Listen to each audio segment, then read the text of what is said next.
Sa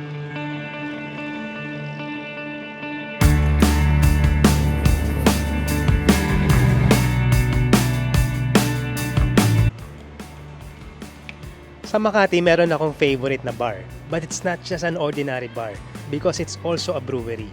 Doon nila binubrew mismo yung mga beers na maiinom mo. Let's go! On strong crazy bet on me. Back mid scroll, I'm getting on king. Today, pupunta tayo doon because I wanna attend a craft beer event.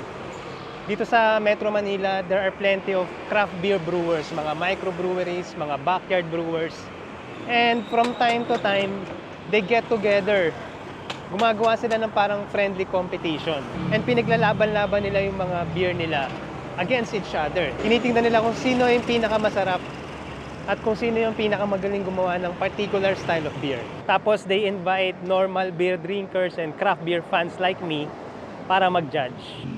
So in this video, we are going to taste 6 different brands of Pinoy craft beers. Titikman natin isa-isa tapos i-judge natin kung alin doon ang pinaka-favorite.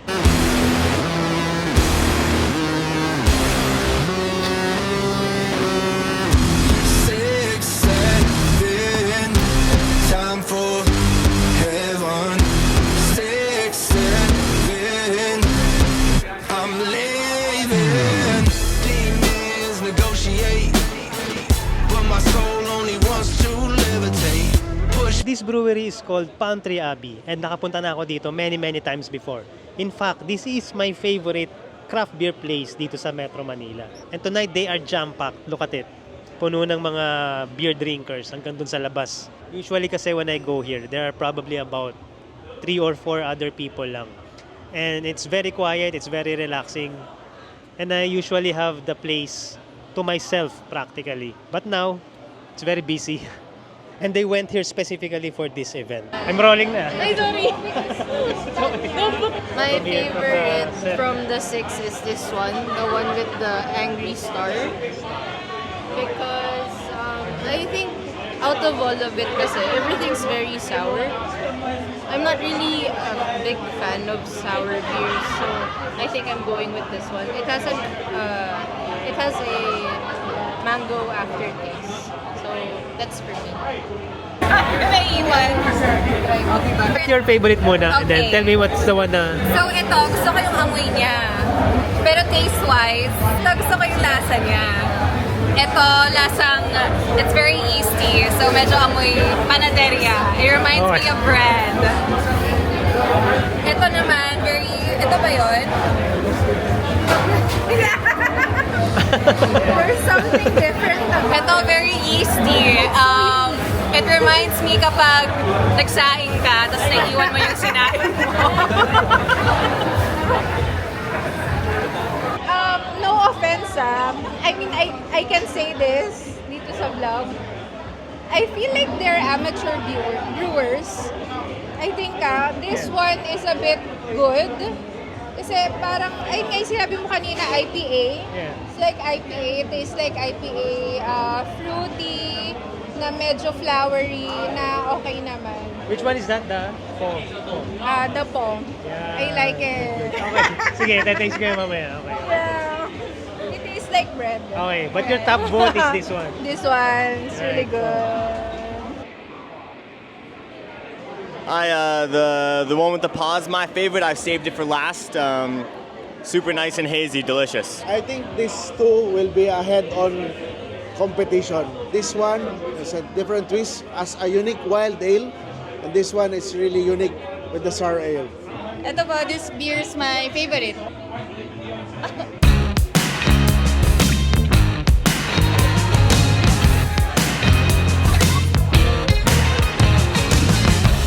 Another day, another break in the promise was always a pattern of mine. It's the way that I'll end the game, it was only a matter of time. And I pray that I don't live to pay for it yet, but I'm willing to gamble on a bet. I'm willing to forgive and forget. Say one thing to me and another and swear it's over the best.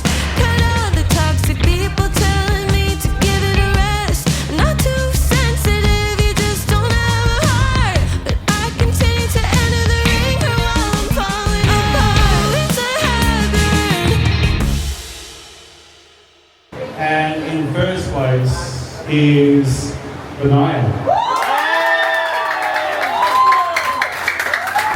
But the real question is, if you are so drunk, ano yung pinakamasarap na kainan?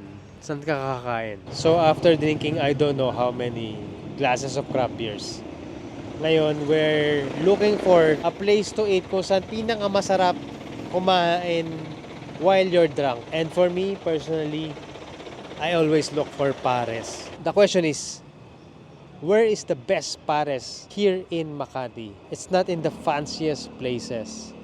It's not in the restaurants. For me, ang pinakamasarap na pares ay yung mga nasa kalsada lang, yung mga nasa tabi-tabi lang, mga nasa bangketa, yung mga pares na hindi kilala, yung mga walang pangalan. Doon tayo pupunta right now.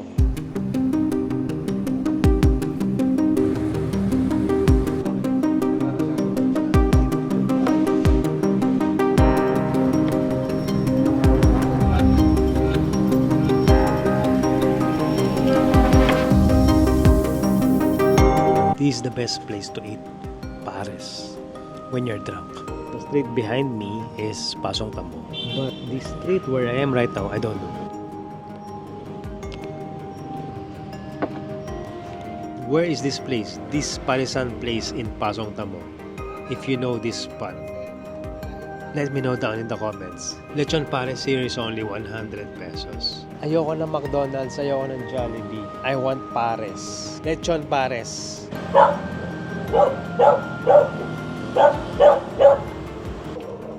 I don't know why I love pares so much.